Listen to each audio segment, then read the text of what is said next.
It is the 25th of July, and this day in Baptist history we are reading for those in peril on the sea. Our passage of Scripture comes from Acts chapter 27, verses 43 and 44. But the centurion, willing to save Paul, kept them from their purpose, and commanded that they which could swim should cast themselves first into the sea and get to land, and the rest, some on boards, and some on broken pieces of the ship. And so it came to pass that they all escaped, all safe, to land. What a blessing modern day travel is.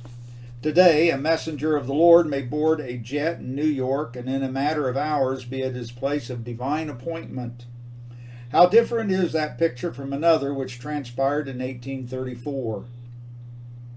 A priceless cargo of 16 missionaries boarded the sailing vessel Kashmir in Boston Harbor on July 3, 1834, and 150 days later they disembarked in Burma. The families of William Dean, Randolph Howard, Sol Osgood, Justice Vinton, and Jonathan Wade comprised that brave band of missionaries who boarded the small two-decked, three-masted sailing craft that was 115 feet 3 inches in length, 27 feet 8 inches in breadth, and 13 feet 3 inches in depth. The old-fashioned bark had been crafted by Maine farmers from timbers taken from the forest.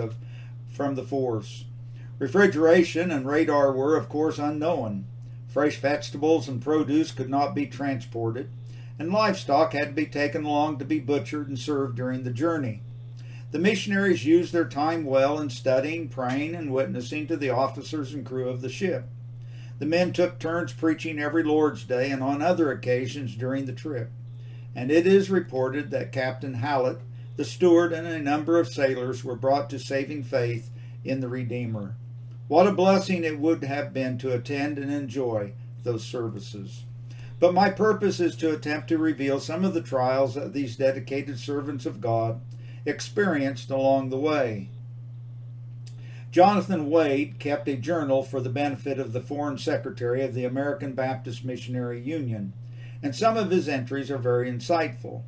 4.5 months into the journey, the first entry was made, and I quote, "You know, I made an effort to get the livestock increased, and the result was the addition of 6 pigs.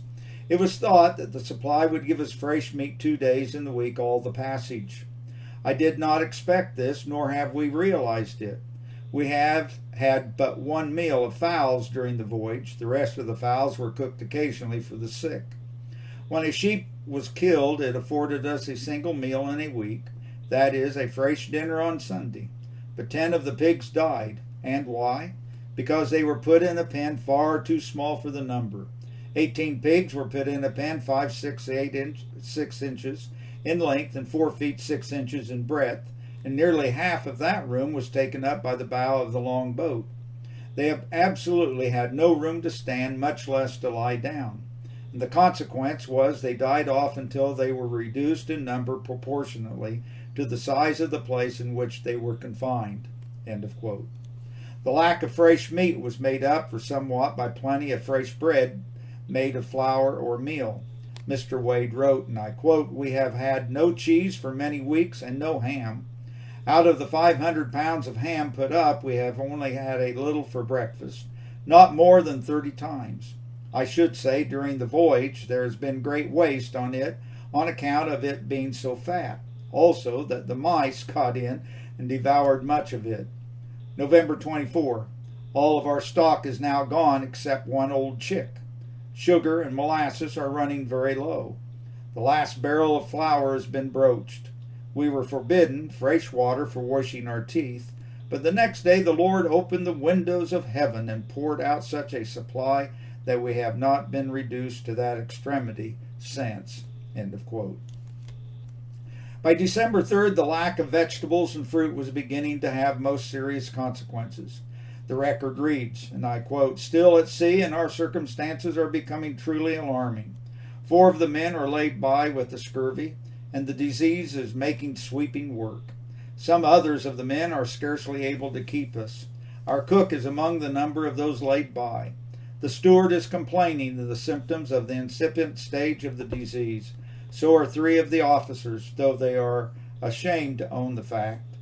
And the greater part, or at least half, of the passengers are in the same state, some of whom have been complaining for the last 2 or 3 weeks. End of quote. His journal continues, and I quote December 4, "Had what I should call a mutiny on board this morning. The captain laid violent hands on one of the men. He resisted, and the captain called the officers, and the men called the crew. The passengers now left the deck. It was a scene of great anxiety, but there was no further violence. We are entirely out of sugar and have broached the last cask of water." End of quote. Doubtless the missionary suffered many physical trials. One of his relatives reported that the Reverend Justice Vinton was actually seasick for 6 weeks of the journey. The journey was already 40 days late, and great concern must have gripped the minds of passengers and crew alike. One can only imagine the prayerful concern of the missionaries, but on December 6, one finds the joyful entry, "Today arrived at Amherst." What dedication was revealed by missionary pioneers who literally hazarded their lives just to get to the field. This was the second such journey for Jonathan Wade, for he had sailed for the first time for Burma on June 22, 1823, and made his third and last trip to the field on July 25, 1850. In honesty, we must observe that the travel difficulties surely influenced the missionaries to remain on the field for lengthy periods of time without a furlough. Let us uphold our faithful Baptist missionaries who are evangelizing, discipling, and planting indigenous Baptist churches that shall endure until Jesus Christ shall come again to receive his own unto himself. To God be the glory.